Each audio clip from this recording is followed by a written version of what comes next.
샬롬, 놀라운 인체의 원리 네 번째입니다. 세포 관찰자를 위한 안내. 인체처럼 복잡한 조직을 운영하려면 첫째도 협동, 둘째도 협동이다.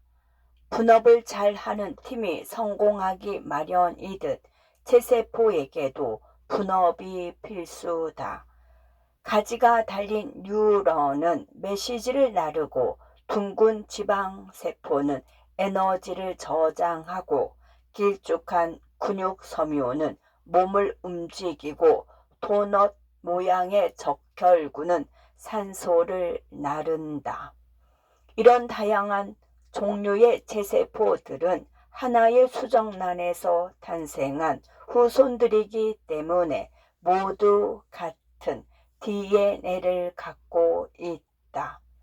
그런데 각각이 이처럼 다르게 생기고 다르게 행동하는 이유는 무엇일까?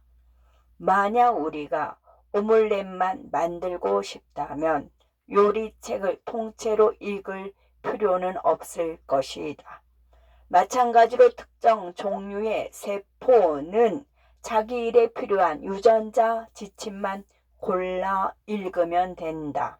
세포 속에서는 그 세포가 맡은 역할을 하게 만드는 유전자의 스위치는 켜지고 필요없는 유전자는 꺼진다. 예를 들어 적혈구 세포에서는 산소 운반용 유전자 스위치는 켜지고 메시지 운반용 유전자 스위치는 꺼진다.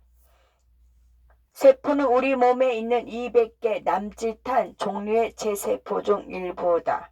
형태와 크기가 얼마나 다양한지 보여주고자 같은 축적으로 그렸다. 진짜 크기가 궁금하면 이 문장 끝에 찍힌 마침표가 아래에 보이는 난자의 실제 크기보다 아주 조금 더 크다. 묶어주는 끈.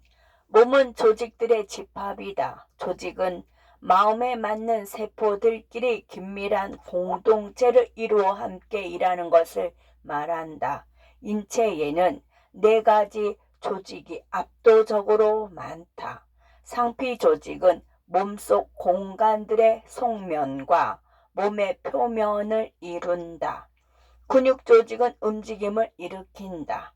신경 조직은 통제력을 발휘한다. 마지막으로 결합 조직은 다른 조직들을 지탱한다. 상피 조직에서는 같은 종류의 세포들끼리 뭉쳐 있다.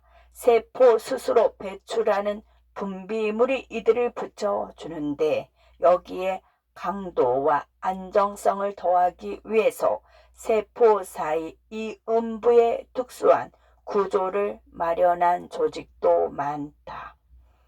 맞닿은 두 세포의 막 안쪽에는 고정 단백질이 있고 연결 단백질이 이들을 깍지 끼듯 붙여 있다. 고정 단백질에 매달린 선이나 막대기는 핵막 안쪽을 따라서 또는 세포를 가로질러서 종횡무진 이어져 있다. 또 상피 세포들의 바닥에는 질긴 막이 깔려 있어 조직을 더욱 탄탄하게 받쳐준다. 어떤 조직에서는 인접한 세포막 속 단백질 분자가 조각보처럼 엮여서 세포들을 힘있게 묶어준다.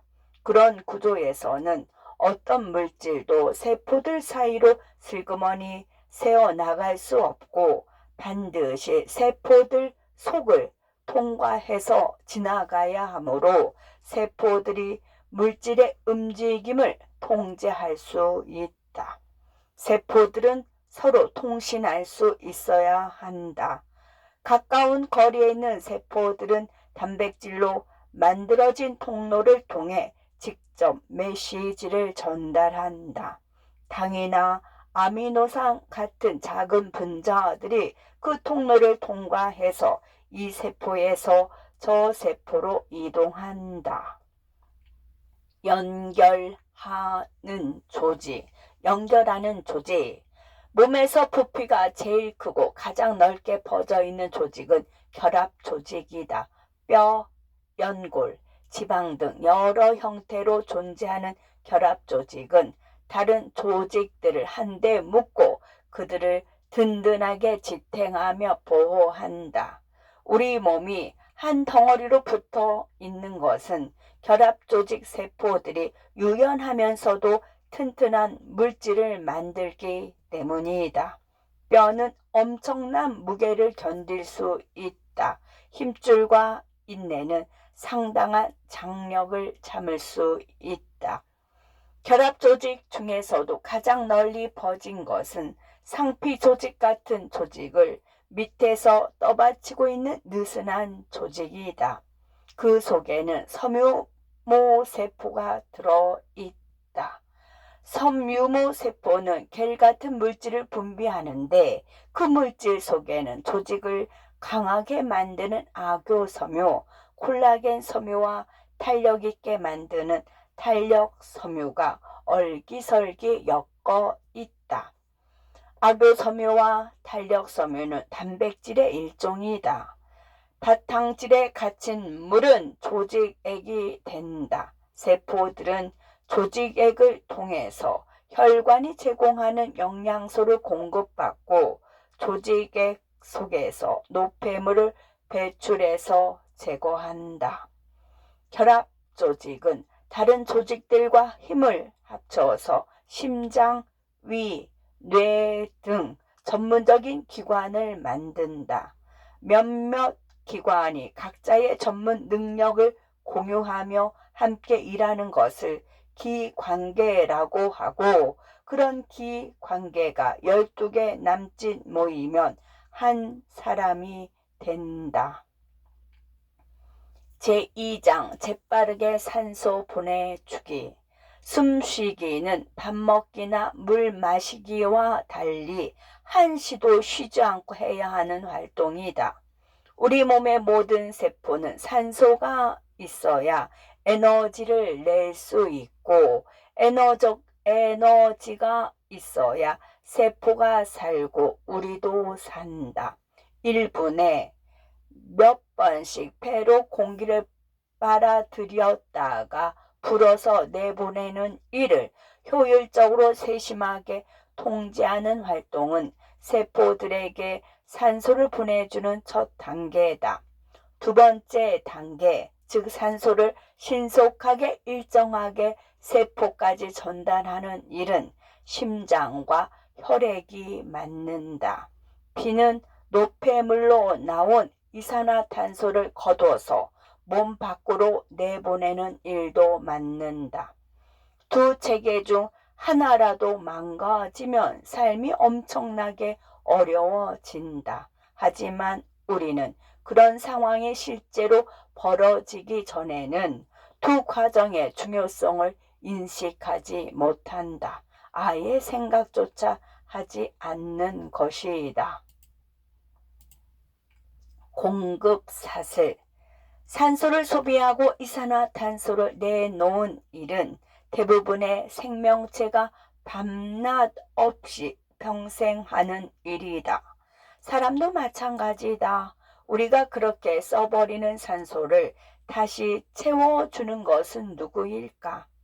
나무나 고사리 같은 수많은 식물이 광합성을 통해 채워준다. 식물은 낮 동안 이산화탄소를 흡수한 뒤 그것을 물과 결합하여 자신에게 필요한 영양소를 만든다. 그때 태양 에너지를 쓰는데 이 과정을 광합성이라고 부른다. 모든 대사 과정이 그렇듯이 광합성을 할 때도 쓰레기가 나오는데 우리에게는 고맙게도 그 쓰레기가 산소인 것이다. 우리 몸의 세포들은 산소를 적절하게 확보하여 필요한 곳에 배달하기 위해서 서로 구별되지만 깊이 의존하는 두 계통을 만들었다. 첫 번째인 호흡계는 산소를 폐로 끌어들이고 노폐물인 이산화탄소를 내보낸다. 두 번째인 순환계의 폐에 신선한 산소를 몸 구석구석 세포들에게 배달하고 노폐물을 받아온다. 코가 하는 일. 우리가 마시는 공기에는 먼지, 피부 각질, 공충의 몸 조각, 옷의 섬유, 꽃가루 등이 가득하다. 물론 세균 같은 미생물도 잔뜩 들어있다. 폐는 쉽게 손상을 입기 때문에 우리는 이런 것들이 없는 깨끗한 공기를 마셔야 한다. 게다가 우리가 마시는 공기는 따뜻하고 습기가 있어야 한다. 코 안 공간은 두 콧구멍 뒤에서도 반으로 나뉘어져 있다. 코 안 내막은 점액이 덮여 끈적끈적하다. 공기가 빨리 들어오면 우선 거친 코털이 큰 입자를 걸러낸다. 코 안으로 들어온 공기는 많은 굴곡진 돌출부 때문에 자꾸 흐름이 막히는데 코털이 미처 걸러내지 못하고 남은 입자가 그 과정에서 점액에 둘러붙는다. 코 안에 난 작은 털 같은 섬모들이 흔들거리면서 더러워진 점액을 뒤쪽으로 밀어보낸다.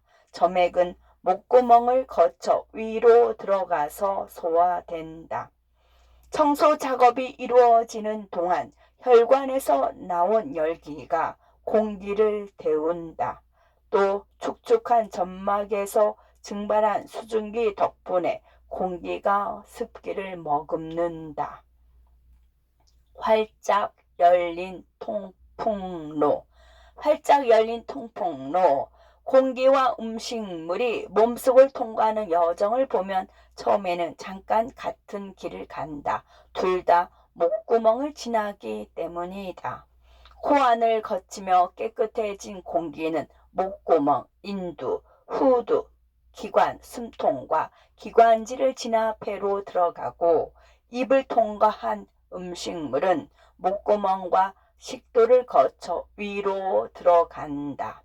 우리가 음식이나 음료를 삼킬 때는 후두 덮개라는 연골판이 후두로 열리는 길을 덮어 호흡을 잠깐 중단시킨다.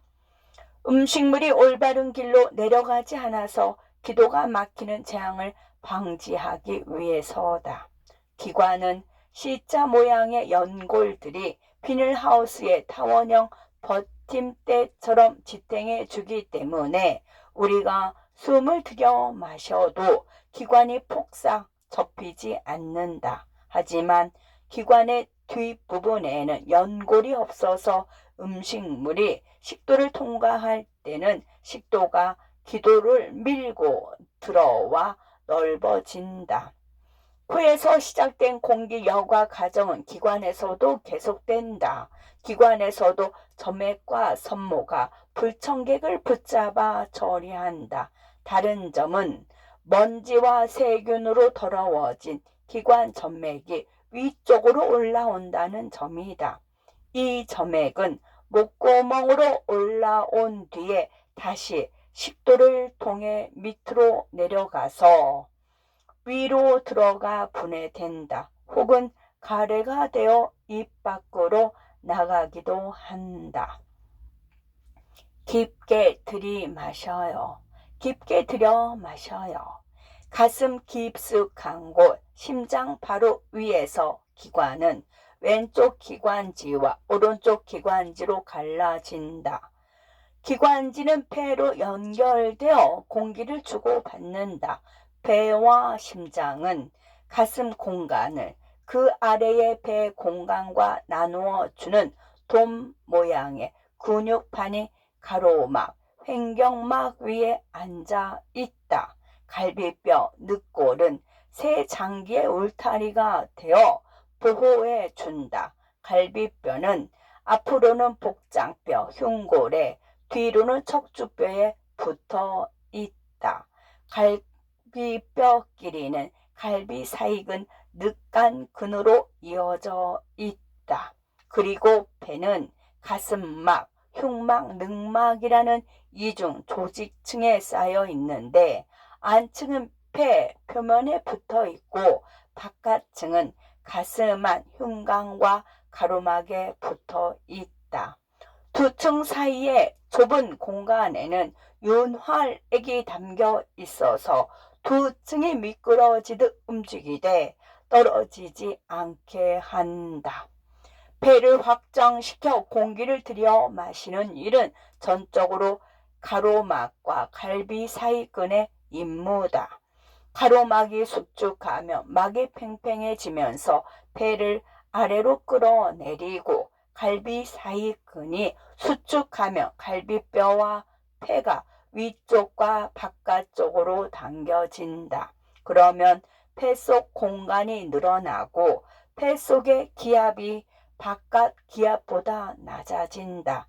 이 압력 차이 때문에 바깥 공기가 코를 통해 밀려 들어와서 신선한 산소를 공급해 준다. 샬롬.